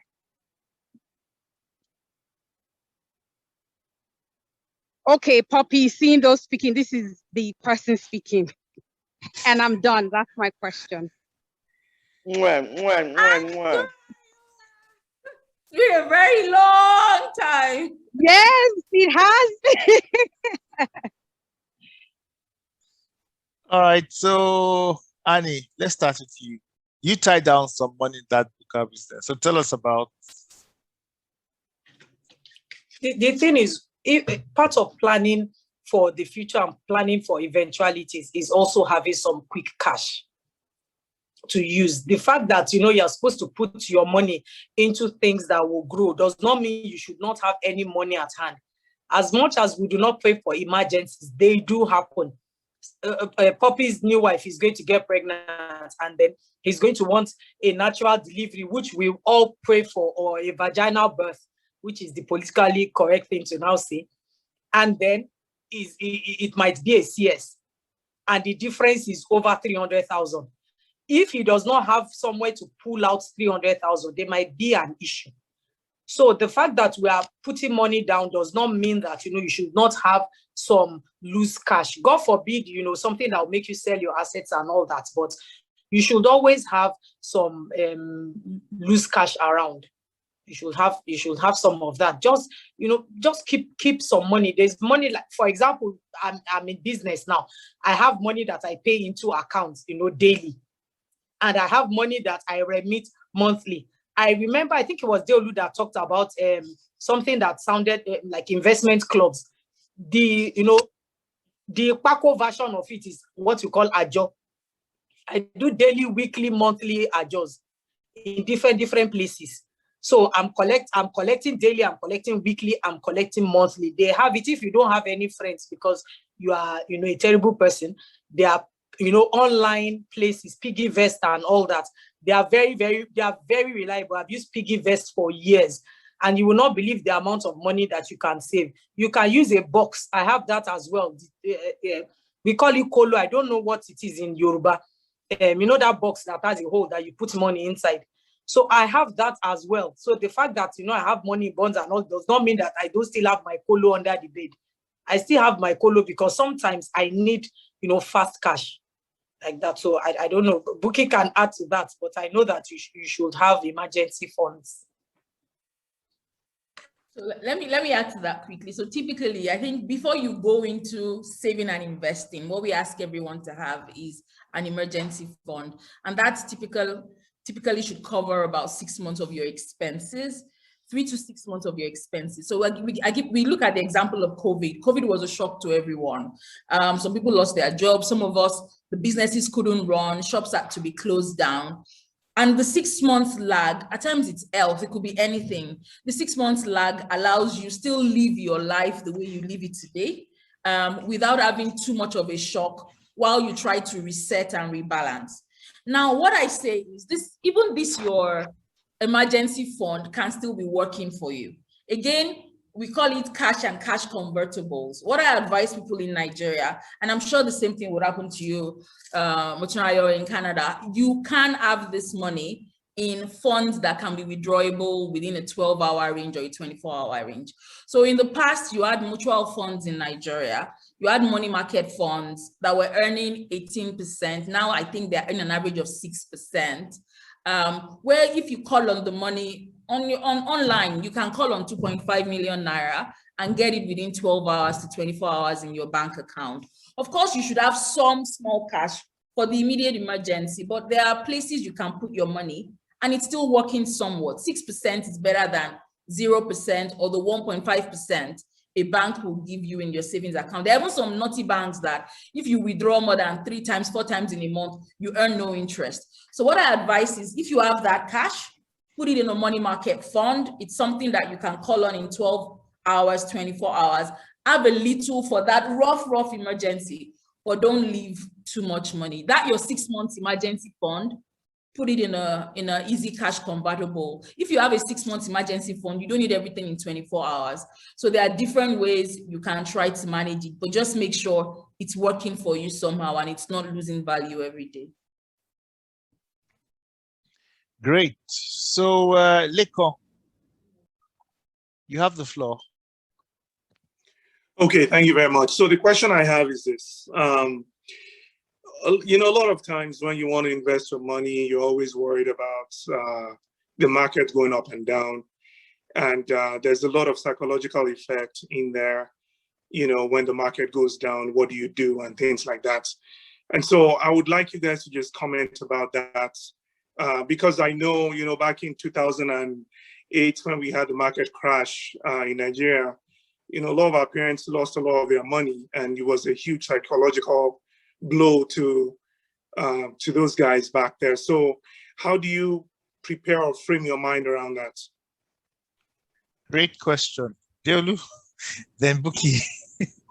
Okay, so I have a calculator that's that could be very, very helpful with this. And I think that calculator can work for a number of spaces, even though mostly it's a crypto-based calculator. And the idea is the reason why people have this emotional up and down when the markets go down is because they put in too much in the first instance. And I'll tell you what I mean.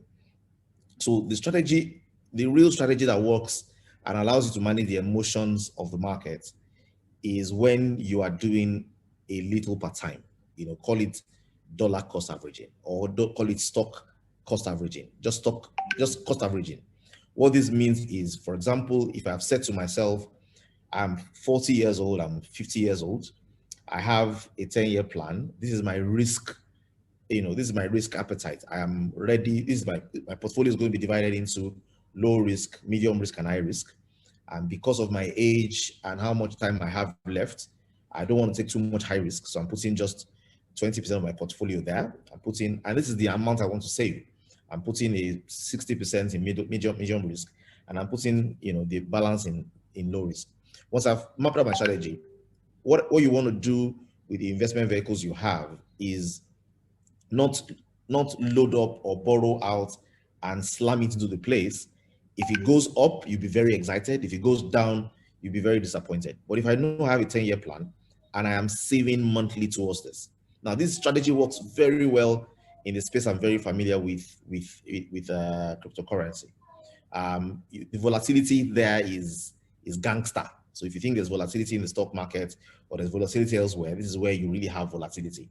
It can be $60,000 today and $37,000 right now, or $35,000 right now. But what makes you insulated from the emotions is if you have a plan, and your plan, for example, is $100 per month or $10 per month or $50 per month, you can put that away. If it's going high, you're buying more. If it's going lower, you're buying more. You didn't push too much in it at any particular point in time. You will have no reasons to worry. Now, I'm saying this coming back from a place where I saw it with excitement and I put too much in, and I've come back to myself, learned and realized, look, this thing is a long-term strategy of winning gradually. And on this calculator, for example, this calculator says in the last 10 years, if I have saved $1 per month, $1 per month in the last 10 years is $120. But that $1 saved in something that has volatility that goes up, goes down, for example, in the Bitcoin space, will be $2 million today. Now, reality is, in this space, I have friends who say things like, Deolu, 3 years ago, 7 years ago, I had about 4,000 Bitcoin, and I sold them at $100 each because, I thought I made 100x. Now, so what happens, what insulates you from the emotions is not putting in too much at any particular point in time, averaging and basically having a strategy that says, you know what, for the next 10 years, I want to do this. And come rain, come shine, I will do this. What happened in 2008 was the stock market wasn't really being done as an investment. It became a business. So the real value that people are looking for wasn't dividend and passive income. It was capital gains. So people are not only buying and selling, taking margin facility from banks, to basically double what you can save so that you can double what you can earn. You can earn on your own money, earn on the bank's money, pay them their fixed 20% interest. That's the kind of game that we're playing then. And because it's a capital gains trading business, of course, if the market collapses, it can knock you out and knock you out of your capital as well. If it goes well, you buy a new car and you say, my shares did that. But the strategy that to work with for the long term is a strategy that says, you know what, I'm going to be buying a particular portion on a regular basis. If it's going well, I'll keep on buying. If it's going lower, I'll keep on buying. And I will be able to edge the volatility of the market. I think Warren Buffett says, if you don't know how to trade and trading is not your business, the best way to gain an upside of some sort of the market is dollar cost averaging. Let me add to that and focus on stocks. So again, Deolu would guide us in the very risky space. I would guide us in the stocks and investing on that side. So if I look at it, like, again, I don't think it was only our parents that lost. Quite a lot of us lost money in that Nigeria in 2008. And bluntly, I stopped investing in Nigerian stock exchange from then. So I switched my head to New York Stock Exchange and let me stay safe there.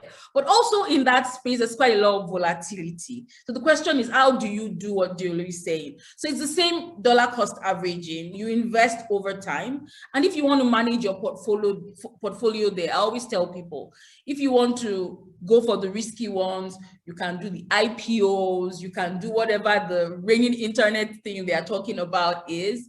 If you want to do the safe ones, you can just follow the market. So for example, S&P 500 can never fail you. So S&P 500 for everyone is like the 500 biggest companies in the US. So if a company is failing, it will drop out. The next biggest company will come into that portfolio.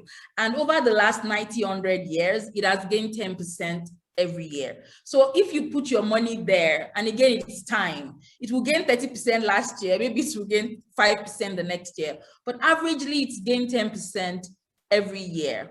Then if you want to go low risk, then on the same eToro, on the same apps, you can go for bonds. Bonds, you are sure you get your money in 20 years time, and it's going to give you a coupon of 6% every year. So again, it's all about diversifying your portfolio, even in the one portfolio area. So when we say diversifying, we want you to do real estate, we want you to do stocks, companies, we want you to do bonds, we want you to do a mix of things, diversify, but even in that space, do a mix. So when I think of real estate, for example, if you can't buy a house or a rent, there are real estate ETFs that you can get into, which is real estate businesses in the US. I have a percentage of it. That's how I try to assure myself that I have real estate, because when I think of real estate in Nigeria, the rent I'm going to get on that money, devaluation and inflation has eaten it away. So there are so many ways to satisfy this, our all, diversify your portfolio, balance your risks, and do it. No, people in Nigeria can do it also. Again, like Ayo said, there's access to eToro. The guys in Nigeria can, there are quite a number of apps people use. There are even Nigerian apps people use to buy things on the New York Stock Exchange. Close your eyes and convert it at that black market rate. Black market rate 3 months ago was 470. Now it's 510. If you converted at that 470 and you bought a stock or you bought something 5 months ago, today it would have gained already 10% just from devaluation alone. So guys, you need to take action. Have a mix of Naira investments, have a mix of dollar investments, diversify your portfolio, diversify your risk. Thank you. So we'll have to take just 2 more questions in the interest of time, because we are pretty much above our allotted time now. So I'm just going to acknowledge Bolaji and Larry Okunla as the last 2 questions. And then at that point, we'll have a final word from our external facilitators. And by the way, Bukki and Deolu, I've gotten requests for your contacts. So please, you need to tell us in your final words how we can reach out to you, what you can help us to do. And they can use my referral code so that I can, all these things. Anyway, talking seriously, Bolaji, I'm not sure who went first, though. I think let Bolaji go, then Larry the last one. Okay. Bolaji is taller than Larry. Bolaji should go first. Thank you, Deolu. Thank you, Bukki. This has been very lovely and eye-opening. Now, what I want to ask is, I don't know if you have ever, well, I'm a civil servant, and I know that I heard that you said something like you can still invest very low. But this time, what I'm saying is that have you ever looked at typical Nigerian civil servants starting from probably level 7 as a senior staff, and how they live life, and it's like, what we believe in, what we believe and what is practical is not like spiritual, but it's just practical. When you have money, something comes. It's only when you're broke, nothing comes. But when you have money to somewhere and you have access to, something comes to take them, you know. So when the day you have money is the time rain will fall and blow away your roof, and you have to fix that roof, right? So now what I'm saying in essence is that, you know, civil servants live on loan. We want to buy a car, we live on loan. Our school fees is paid by loan for the children. The house we live in, rent is loan. But we always have this scheme, the pension scheme that the government has made. Is that wise? You know, to rely on that as a, you know, as after work resource. We have the pension scheme, we have the housing scheme, we have some scheme that some schemes that the federal government has put for civil servant that is mandatory for you. You can't escape it. They will deduct your money. It's contributory. You save some, government saves some on your behalf, and the company, I mean the institution you work for, saves some too. And this company like ARM, they're always asking you to save more, a personal saving to them, such that that savings you're doing is not taxable and it has certain percentage. But we know, you know, some of us don't even bother to look at that side because we know what Nigerians can do to you or what Nigerian company can do to you. So what do you advise, looking from the perspective of a civil servant that lives on loan? Everything is loan. You know, by the time you look at, before you even get out of that loan, probably you'll be a very senior staff, you'll be a director. But from level 7 to 9, 10, 11, 12, you are on loan to get anything done, any major thing done, to live well. School fees for the children, good schools, to buy a car, to maintain anything is loan. So how do you advise if you're looking from that? Thank you so much.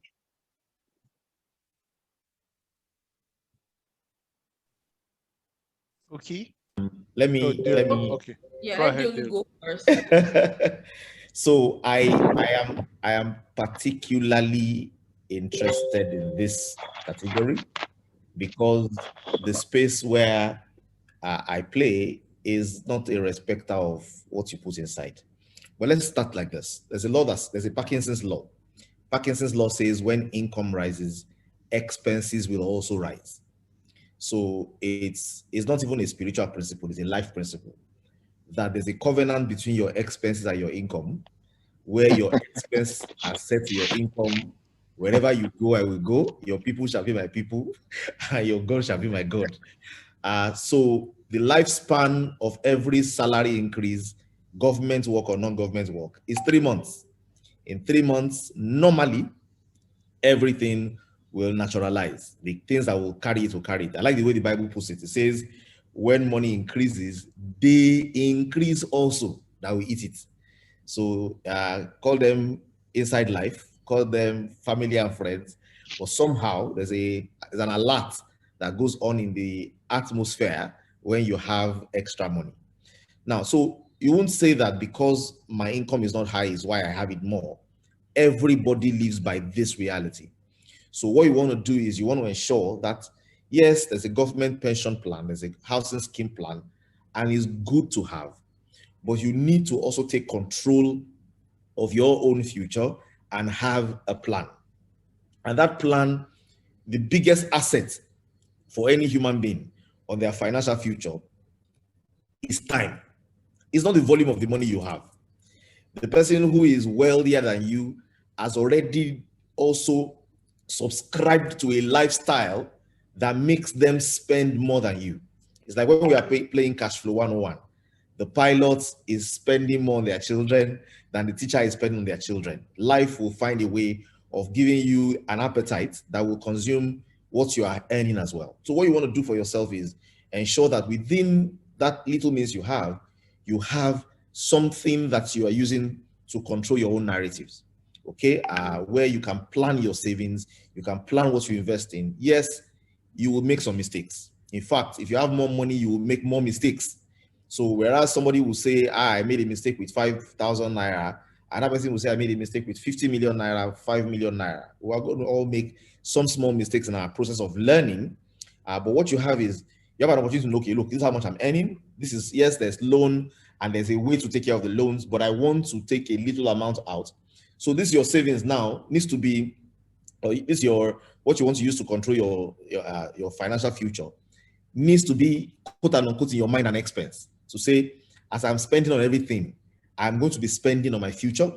And in that spending my future, I'm going to take this small amount of money and I'm going to channel it. Now, I give an example, and forgive if people feel crypto is high risk. Crypto is not all high risk. Okay. So for example, I can exchange my money into USDC, which is USD coin, and that's a stable currency. And I can put it inside a place where it will yield me 12%, 14%, 15% per annum as well. And it's a stable currency. I'm not doing Bitcoin. I'm not doing Ethereum. I'm not doing all of those things. I don't want volatility there. I can have something stable. Okay, but of course, I recommend you want to get high yield, go for high risk. But don't go with all your savings. Go with something small enough for you not to miss. Here, so you drink soft drinks. What's your budget for soft drinks every month? You drink hard drink, the one that is not soft. What's your budget for the drinks you drink every month? You entertain friends. So there's money that is going away from you anyway. You can channel the direction you want it to go and say, okay, look, 10 years plan, 5 years plan. So my thinking, and I have a lot of civil servants around me, okay, in the medical profession, working with Lagos State. I have civil servants around me working in survey and land registry. So I interact with a number of people. And it's an area of passion. So look, the best places where you can show potential is when what you are putting in is not major. Listen to me. The guy who has a lot of money, the guy who is earning 2 million naira per month will struggle to save 200,000 naira. If he's saving 200,000 naira per month, and I'm talking in naira because in Nigeria, it will take that person 250 years to save 600 million naira. 250 years if he was trying to accumulate it and there's no interest or compounding involved. So you that you are earning less than that and you have only 2,000 naira to spare, of course, it will take you more than 250 years. It will probably take you 1,000 years. But who has 250 years? Who has 1 million years? It means that it is not in how long it takes me to save it, but what can I use the resource I have? Where can I put it in that has the capacity to give me a future possibility? You know, so I think what you want to do is, yes, pension plan is good. It will end up giving you 1/3 of your current salary when it's time for you to retire. If it does 30%, that would be fantastic. So 30% is not going to carry you in your old age. When 100% has carried you, based on what Ayo explained, fuel is getting increased, a lot of things are getting costlier, you know, so, you know, it's going to be difficult to cope with. The housing scheme will probably provide you a house to live in. You need to have something extra you're putting aside that is planning for your future. And the biggest asset you have is time. And if you plan and say, okay, 20 years, I want to do this, 30 years, I want to do this, you'll be amazed. My parents are civil servants, yeah? My parents bought Nestle shares when it was 50 kobo per share. They bought, I think, 5,000 units, and it cost them 2,500 naira. Something funny like that. There was share bonus, their share increase, it increased to 10,000 units, increased to 15,000 units. I remember when I was in university, there were conversations around, they want to sell it and see if they can use it to pay for something. At that time, it was about 750,000 naira. Okay, let's assume, you know, maybe they didn't sell it, they kept it for a little longer. Today, those 10,000 shares are about 14 million. So I'm saying that there are things you can do. You know, somebody bought land in Okwebi in 1990, yeah, for 2,500 naira, 1 acre. Yeah. Now, that 1 acre today is about 1 billion. Reality is, time. And it's making sure that today I'm putting my resources in things that in time can do 1,000x, can do 500x, can do 250x, and I can spread my bread over many waters. If you are not high risk, like I'm being branded as high risk today, you can divide it. Bukki is defined as high risk. You can divide it and say, you know what, I'll put a little here, I'll put a little here, and don't put your money in anything you don't understand. So the investments you need to make in anything before you put any money there is invest in understanding. Okay, and once you understand, then you're in control. You know what you're doing. If you make a loss, you shake yourself and do it more intelligently. And like Annie shared, business is a place where you can compound your efforts and compound your reputation and compound your brand as well and grow. So that option there is there as well. You can start before it's time for retirement, so that it's not when you have retired that you're now gambling with your retirement money. Do your gamble now, lose now, and then gain sense. And then, of course, eventually by the time you have money, there's sense to mix with it, and you can now give value. Okay, I'll add quickly to what Deolu said. Again, what Deolu said on the pension is real. So our pensions today, apart from last year, where because of the growth in the stock market, it went down in March and it really went up after, in Nigeria, where some of the PFAs grew 13%, some did 15%, some did a couple of other things. It's growing average of 9%, 10% every year. Inflation is 16, 17%. That means already from now, your pension is losing value 7% per year. So the only reason why that pension value looks like it's getting bigger every year, every month, is because you are still contributing to it. The day you stop contributing to it, it's going to lose 7% averagely every year. So there is no way your pension can take care of you when you're older. Now, coming back to today, I just want to put some principles behind what Deolu said on the current lifestyle. See, I would give an example of myself, of something that happened to me, and it was profound in my journey. And it helped me compound some principles I had learned from books I read, from people I saw. So now, I recall when I was earning about 40K, I was earning about 40K. And for me, I could barely save, I could barely do anything. It was more like, when is the next salary increase coming? When is the next one coming? That was how I was thinking. And then my younger sister failed JAM. Now, JAM jammed me like 2 times before I switched to poly. So JAM jammed me, I went to Yaba Tech. Then after 2 years, I entered Unilag. But I was like, no, what happened to me is not going to happen to my younger sister. And from the family point of view, I understood from Unilag experience that you could do a diploma. And then the diploma was costing about 250K per year. If you did well, you would enter into year 2. And there was nobody to pay that money for the girl. So I was like, no, JAM is not going to jam this girl. And from that salary that I thought was not enough, I saved 20K. I saved 50% of it every month to put aside for this girl to go and do the diploma, so that she could get a step ahead in life. Now, when I went through that 1 year and the choices I had to make in that 1 year, it compounded a couple of principles I learned in my Forever book. It's a book I would recommend to anyone. It's a very tiny book. It's the Richest Man in Babylon. Very tiny book, but profound principles on your journey to financial freedom. And there are 2 principles that are in that book that I want to share with you. The first one is called pay yourself. Now, Deolu mentioned it, but I want to put it in practical. The reality is every single month, when we get our salaries, when we earn the income from our businesses, we pay the hairdresser, we pay the landlord, we pay the tomato seller, we pay the eat out TG, thank God it's Friday person, but you don't pay the golden goose that is laying the eggs. You need to pay yourself first. And that's why we advocate that you save first before you spend. The first expense item in your budget is what you're going to put aside for yourself. Else, you're not taking care of your future. The second principle for me is you need to dim the present to brighten the future. So when Deolu told us that you have the income always chases, the expense always chases the income, you need to decide that I'm going to dim that desire to be like my mates, that desire to drive the same car, that desire to move to the new area, that desire to buy that new cloth, that desire to buy that ashwebi, that desire to buy that raining thing. You need to dim it for today so that in the future, you can live peacefully. Now, what I always advise people on passive income is not that difficult. It looks like it's something that is strange to do. I tell people to start little. Start from your recharge card. Make a vow to yourself that in 2 months' time, I'm not going to buy a recharge card from my salary. I'm going to buy that recharge card from money I earned from something else. When you have hit that goal of recharge card, add the next smallest expense bucket you have to it.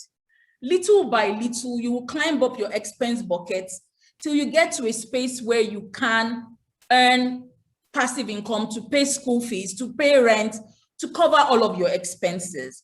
But on a Owoja, you cannot rely on one source of income, and you cannot eat all of your income. I call it eating your seeds. You can't eat your seeds. What I always ask people is, you need to decide that that money you're paying yourself is a seed. When you plant that seed is going to take time. It's going to take time, but that seed becomes a tree. And when that seed becomes a tree, you can begin to pluck the things from that tree and eat. I'll give an example of myself. Again, Deolu said we all started in Procter & Gamble. I was the stingy, frugal girl in the office. Like, everybody knows me there. I was this SU sister who didn't like fashion, who didn't know style. But I was dimming my present. Everybody wanted to wear the designer bag. They wanted to carry the shoe that the Onyibo people were wearing. Bukki was still doing cut and sew in those days. And we were all earning the same income. But I tell them today, those your designer, buy 10 of it if I want, but it's not from my salary. But it's because I dimmed the present in those days. It's not as if it wasn't desirable to wear the designer, to carry designer bags, or to live that life they were living. But I dimmed those days so that you could invest it. Now that I have those trees, I can be plucking the leaf as I like. Again, I'm not going to pluck the leaf and buy designer bag. Deolu knows me. I will pluck the leaf and think of the school fees of Harvard that I want to send my daughter to. Do you understand? But you need to dim the present today, plant those seeds, and begin to eat from the fruit of that seeds. So 3 things I want you to take away. Don't eat your seeds, pay yourself, and dim the present to brighten the future. Thank you. Thank you. Fantastic. Thank you. Thank you. Thank you. Fantastic indeed. Thank you. Lanre, then Ola. I think Ola is legs up. Lanre, please go ahead. Okay. Thank you, guys. So there's this. Okay, so this is a little deviation from. It's not investment. This is business, and I feel that one of the things that we're not doing enough of is this concept of, which I think we all need now. At our ages right now, is this concept of partnerships. I think we don't. I think very little is said about people partnering together to create, to leverage their skills or even their experience and do this together. So my inspiration are these Google guys, the Google friends, Larry Page and what's the other guy, Sergey Brin and stuff. These are people that met themselves in school and decide to come together to build something. Here in our society, we don't see much of those things happening. I don't know how, if you guys, I don't know how you weather, I don't know if you do, if you partner with people to do stuff. I don't know if you have an experience based on that, but I feel that we don't do that enough in our market. For example, I don't see a reason why I couldn't have partnered with Annie to own, call Annie. I don't know why we don't, those options are not there for us to do this. I don't know why I couldn't have partnered with Deolu to create something. What are those things that we must? I know trust is always one of the things that they say, but beyond that, how come we've not been able to weather that storm? I don't know if you guys have any experience based on partnerships. Deolu is the good one, that one. Let Deolu. Yeah, I agree completely. And if I can just build Deolu, some of our discussions we've had, there are people who have investments. You talk to a friend who tells you, bring the money, you give it the money, it goes south, things go south. So I want to just build on what Larry said. As you say, and one tree doesn't make a forest. So how do we coagulate? How do we collaborate? How do we, Okay. There's a proverb that says money spoils the face of friendship. So that's just chipping that in. So I think is where we are in our evolution. And I think we quickly need to mature to the point where we can be interdependent, and just for the sake of laying a foundation. Maturity is a 3-stage journey. There is dependence, there is independence, and there's interdependence. And what has happened where we don't see enough partnerships is that people, see so much value in independence that they never grow beyond that stage. And I think it's the reality of the environment where you ask yourself, how many companies in Nigeria are on the stock exchange? It's an incredible low number compared to the number of businesses that are being run. And that's because everybody wants to basically, just own their risk, own their business. And I think we've not grown to the place where we realize that conversation on generational wealth is actually a very big topic. There's a proverb that says rice paddy to rice paddy is in 3 generations. People will become poor again in 3 generations if it's started that way. So I think there's an opportunity in that space, and I think it's an opportunity of growth. I'm sure that many of us have experiences of having done business with friends where we have lost money, and I think that education is a two-sided education as well. One is knowing that we went through school where failure was a bad thing. We go through business where failure is a normal thing, and where failure doesn't end as failure, it leads to success. So the guy who is giving you money for business also needs to be educated to understand that this money can be lost. Okay, that I have the responsibility of understanding what I'm doing with my money. I have the responsibility of understanding the risk, okay, that this other person is getting involved in, and what the possibilities are. And if I tell you, for my own journey, I have lost money. I have a book now I wrote. The forward of the book, in the front of the book, I wrote the journey of how I lost over ₦1 billion in business. So if I've lost ₦1 billion in business, then it better have been my money.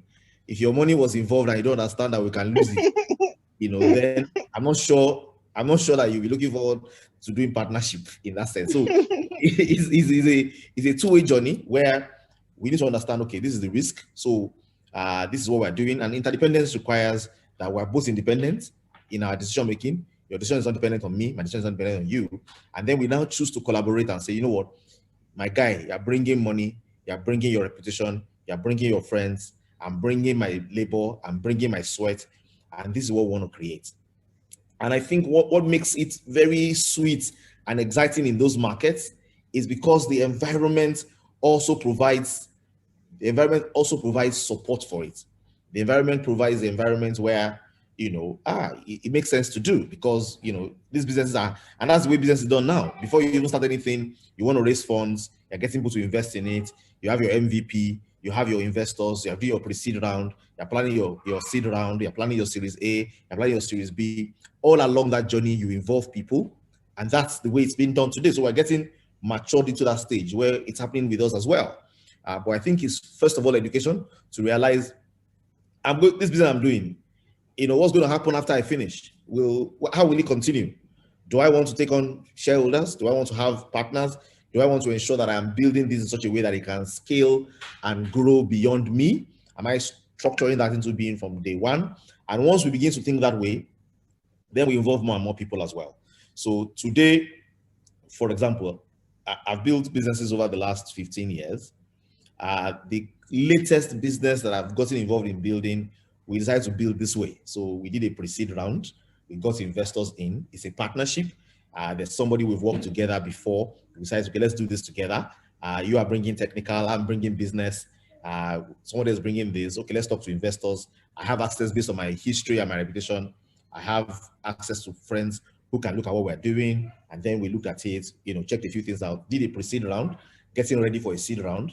The pre-seed business value at $1.5 million, we're looking at doing another valuation of about $15 million. So basically, we're thinking partnership now. We can't, I've spoken to a few friends, are like, in the next round, I want to be in the next round as well. I like what you guys are doing. I like to participate in it. So essentially, I think that maturity is coming in, but all the while, I've built businesses where, okay, I try to get partners involved. Businesses don't go well. The agreements are not very clear. You are feeling burdened by the investments. You want to pay it back, even though it's a business. Everybody should just shake hands and say, okay, that one is gone. Which is the next one?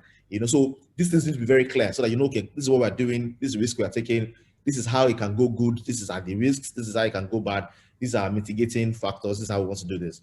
So I think in the days to come and in this we're in now, we'll probably have a lot more partnerships, a lot more. This is what I'm doing. These are the contracts. This is the vesting cycle for my own equity. This is what happens when things go bad. This is how investors are taken care of. This is the commitment that makes you know that we want to do this and succeed. Because guess what? All of the failures in every business. So I invest in a business, the business fails. I lose my money. The person who did the business lost money, but he gained experience. And if I see the clear picture and it's something that I want to be on for a long time, then I know that it's not at that point I want to abandon that person. That person has spent school fees, that has helped them to gain a degree, not in Harvard, but in the school of the streets, in the school of hard knocks. And it makes them a little bit more valuable. So if I want to do something in the future, I can organize how I'm doing it and ensure that I can be involved in their story as well. So of course, I think you already have royalties in Kolani. You designed the you designed the logo. Don't mind me. But I think those are my thoughts. Yeah, no, I wanted to add one thing to what Deolu said, which is, believe you me, I think I got from the gist that your name is Larry, pop star. So believe you me, Larry, those partnerships are happening everywhere around you, okay? You hear of what Deolu is saying. I know he's doing Bitno, but Deolu doesn't have an idea, but I'm involved in the Bitno backstory. You see, things are happening around you. We hear of Flutterwave. When Flutterwave blew, we're asking our friends, why didn't you call me? When you find out that somebody had one small money that became times 4, somebody like, you knew me and you didn't tell me. And what I tell people is, you need to start thinking, what are the conversations I have? There are people that, like, I give an example of myself. If opportunities come around me, I'm careful who I share it with. It needs to be somebody that I think is matured. Like Deolu said, will take the risk. I need to have been having money conversations. We need to have been talking on that kind of a level for me to say, okay, there's this opportunity, or do you want to be involved in this opportunity? And that's what I always advise people. You need to ask yourself, this is my collective of friends. What are we talking about? What are the conversations we're having? What are the discussions we're talking about? And it's in the midst of the conversations you're having, is the discussions you're having, is the things, like we said, priority. Is the priority on your mind that flows from the abundance of the heart, we say the mouth speaks. It's the things that are on your mind that brings the conversations you have and open the opportunities to you. If nobody knows you are willing to invest in a partnership, even if the opportunity is there, they won't say it in front of you. We need to begin to talk about things that would improve us, things that would drive us forward, begin to have these constructive conversations. And like we said, the law of attraction, it will happen. Thank you. Well done. Nice one. Annie. I would like to add something, especially for Poppy, because he keeps saying this particular thing. Another thing I want you to look at is sometimes it depends on how you are even looking at the partnership. One thing I've noticed about, a lot of us Nigerians, we think of partnership only in the terms of you being a financial contributor. If you look at a lot of these companies that you are mentioning and all these great partnerships all over the world, when you look at them, we had like what's the name of that guy that always wears a black turtleneck that died? I think he's Steve Jobs. Yes. You had somebody that had the technical know-how. You had somebody else that had the charisma, was the face of the business, and somebody else had money, and they come together. A lot of us in Nigeria, what you want to do is come to Kolani and say, Biola, I have 2 million naira, and just give me. Then my own monkey should be walking, your own baboon should be chopping. No, a lot of us, that's what we want to do. You don't want to invest your time and say, okay, I am popular. Since I know social media and I know whatever, let me handle the social media part. I have a lot of clients. I have a good network. All my clients, when they are talking about, who will make tea break and whatever, I always put in your name. We don't want to do that. You just want to dump the money and that person should be giving you returns. I personally would not do that because, first of all, it also restricts the kind of, decisions that you can make. Like Deolu said, take, for example, I closed my shop. If you gave me the 3 million of the 6 million, I will just wake up one morning and say, well, Poppy, I'm not doing shop again. Let's close. You will be expecting me to refund money to you because you feel you have invested in the business and you should get something out of it. But like Deolu said, if it's a partnership, it's ride or die. if we are riding together. If he dies, he's gone. We should be able to cut our losses, but you will tell everybody that you gave me money and I defrauded you. That's what you are going to say, which is sometimes what, this partnership thing, especially between friends, even family, it doesn't work. You are looking at your money as an investment that should yield. You are not looking at it as something you are putting into a business that should grow, which is very, very risky, especially for a new business. So even when we are thinking of partnerships, except when you have opportunities for partnerships that are purely financial, there are some people like that they are looking for money to do something.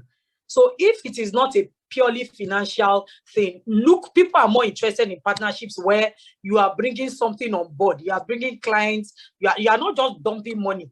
And we know from the beginning that, see, if this thing fails, don't tell me I mismanaged it, because my money too is inside. I'm going to do my best, but also do your best. If you put yourself in that mind space, you are more likely to get people to collaborate with from the beginning of their business, and then you rise together than, just having money in the bank because you don't want to leave 5 million in the bank. You want to give it to Kolani and expect that every month I will give you 500,000. Go and tell the Baba that I did it for you that it will not work. It can't happen. Paul and Which? All right. So the last question was on the group, and honestly, I'm closing it now. I'm sure we can spend time, but I want to respect the time of everyone here, right? It's midnight here. I know many of you have stuff to move on to. So, Deolu, you had the question from Wale Olaship, actually, about the prioritizing which of the 5 avenues or 5 ways. Okay, so I'll tell you the way I prioritize it. So for me, I started with leveraged business, which is network marketing. It's not a very regular what people pick as what they want to do, but sometimes you just realize, look, I used to be a recruiter and a trainer. These are the very skill sets that's required in this industry. So I started with that one. I mean, it afforded me back in the days to start with $200.